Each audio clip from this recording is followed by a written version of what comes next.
2021년 9월 8일 오늘 우리에게 주시는 하나님의 말씀은 골로새서 3장 3절로 6절까지 말씀입니다. 골로새서 3장 3절로 6절까지 말씀을 봉독합니다. 이는 너희가 죽었고 너희 생명이 그리스도와 함께 하나님 안에 감추어졌음이라. 우리 생명이신 그리스도께서 나타나실 그때에 너희도 그와 함께 영광 중에 나타나리라. 그러므로 땅에 있는 지체를 죽이라. 곧 음란과 부전과 사욕과 악한 정욕과 탐심이니 우상 숭배니라. 이것들로 말미암아 하나님의 진노가 임하느니라. 아멘. 오늘 성경은 본문 3절을 통하여서 이는 너희가 죽었고 라고 하셨습니다. 이 말씀을 들은 골로새 교회와 성도들은 이미 죽은 자라고 말하고 있는 것입니다. 골로새 교회 성도들이 살아있기 때문에 바울이 보낸 이 편지를 함께 읽는 것이며, 우리 역시 살아있기에 이 새벽에 하나님을 찬양하고 기도하며 골로새 교회의 성도들에게 말씀하신 이 말씀을 함께 읽고 있는 것입니다.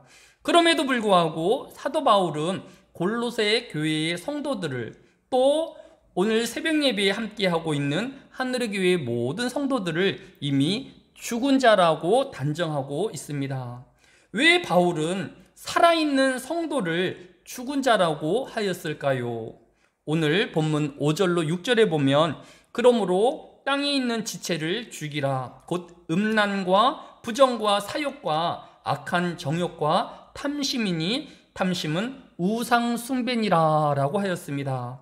우리는 오늘 음란에 대하여 죽은 자이어야 합니다. 우리는 부정과 사욕에 죽은 자 되어야 합니다.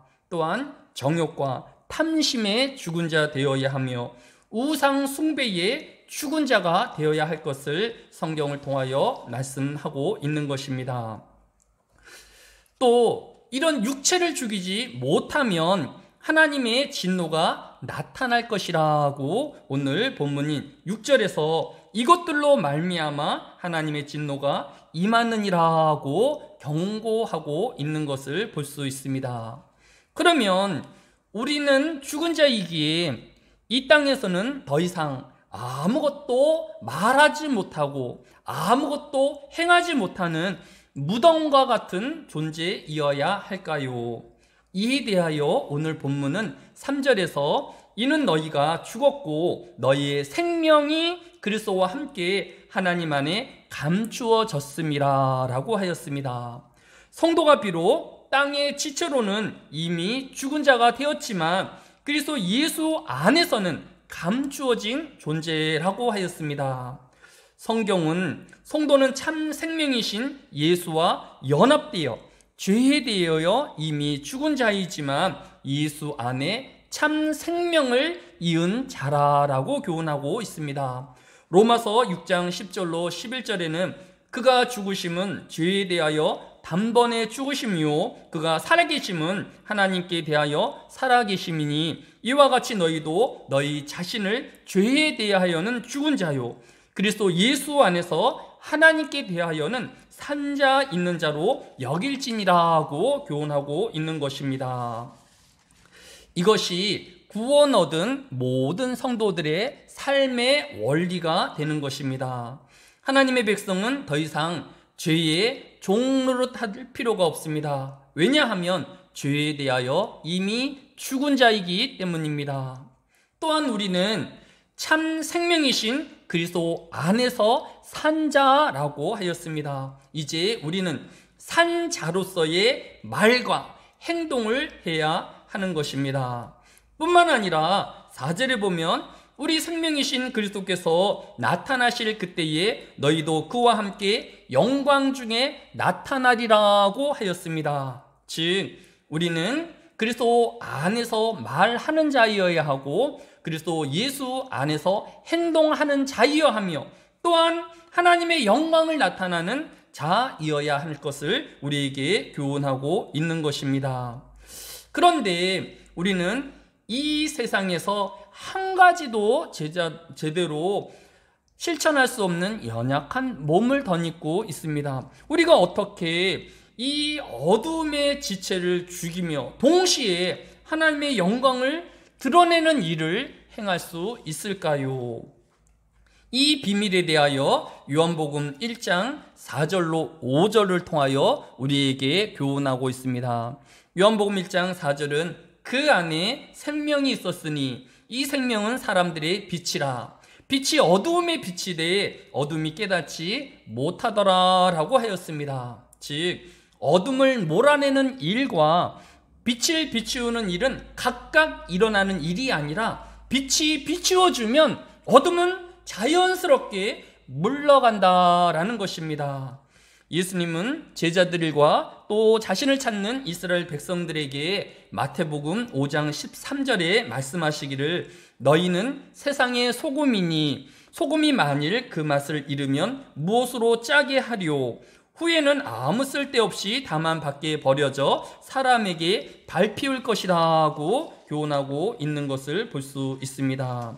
예수님은 하나님의 백성된 저와 여러분을 세상의 빛이요 또한 소금으로 말씀하고 있는 것을 볼 수 있습니다. 마태복음 5장 14절에 너희는 세상의 빛이라 산이 있는 동네가 숨기우지 못할 것이요 이같이 너희 빛이 사람 앞에 비치게 하여 그들로 너희 착한 행실을 보고 하늘에 계신 너희 아버지께 영광을 돌리게 하라 라고 말씀하고 있는 것을 볼 수 있습니다. 즉 예수 그리스도 안에서의 말하는 것과 예수 그리스도 안에서의 행동하는 것은 바로 하나님 안에서의 선한 행실인 것을 또한 이 선한 행실을 통하여서 하나님께서 영광을 받으시는 것을 우리에게 교훈하고 있는 것을 볼 수 있습니다. 따라서 우리가 더 이상 죄의 어두움에 있지 아니하기 위해서는 그 어둠을 부정하고 그 어둠을 떨어내려 할 것이 아니라 적극적으로 빛으로 나아가야 하며 하나님의 선한 일에 앞장서는 저희가 되어야 하는 것입니다. 하늘교회는 매년 사순절 기간 동안 소외된 이웃을 돕기 위한 동전 모으기를 하였습니다. 올해에는 아프리카에 위치한 에티오피아 하브로 마을에 우물을 만드는 일에 동참하여서 총 489개의 동전으로 22만 9천 원을 모아서 월드 비전을 통해 에티오피아에 보내었습니다. 뿐만 아니라 한누르기는 한여름의 크리스마스라는 이름으로 매년 여름이 끝나는 8월 말에는 이웃을 돕고 있습니다. 작년 8월 28일에 소나기가 앞을 보이지 않는 새벽비를 뚫고 화성에 있는 성김의 집에 쌀과 마스크를 전달하고 돌아왔었습니다. 올해에는 개척교회인 예나교회를 2회에 걸쳐 재정으로 도왔으며 필리핀 교회 건축과 부대 시설에도 재정으로 힘을 보태고 있습니다. 돈을 모으는 일도 중요하지만 이 일을 통해서 어둠에 벗어나 빛으로 말하고 행동하는 것이 중요합니다. 따라서 성도의 삶은 결과가 아니라 과정이 중요한 것을 우리는 알아야 할 것입니다. 할 수만 있으면 교회는 하나님의 백성이 어둠이 아닌 빛의 자녀로서 말할 수 있는 기회를 많이 만들어 주어야 합니다. 또 성도가 빛의 행동을 할 수 있는 시간과 공간을 만들어내는 기간이 되어야 할 것입니다. 우리는 하나님께서 우리에게 주어진 시간을 하나님의 빛과 소금의 역할을 통하여 하나님의 영광으로 채워 나아가는 존재입니다. 저는 오늘 하루에 우리에게 주어진 이 시간이 하나님의 빛으로 또 소금의 역할로 채워져 나아가는 하루가 되어지기를 원합니다. 저는 오늘 하루에 일어날 하나님께서 영광을 받으시고 또 성도들에게 기쁨과 감사가 넘치우는 하루 되어질 것을 간절히 소망하고 또한 함께 기도합니다. 사랑이 많으신 아버지 하나님, 이제 우리가 더 이상 어둠에 있지 아니하기 위하여서 이제는 빛으로 나아가게 하여 주시기로 합니다.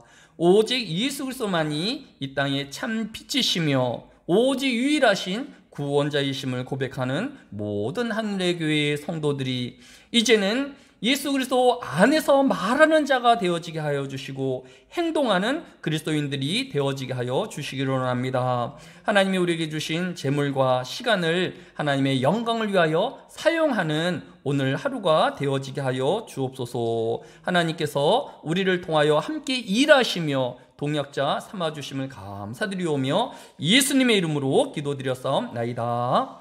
아멘.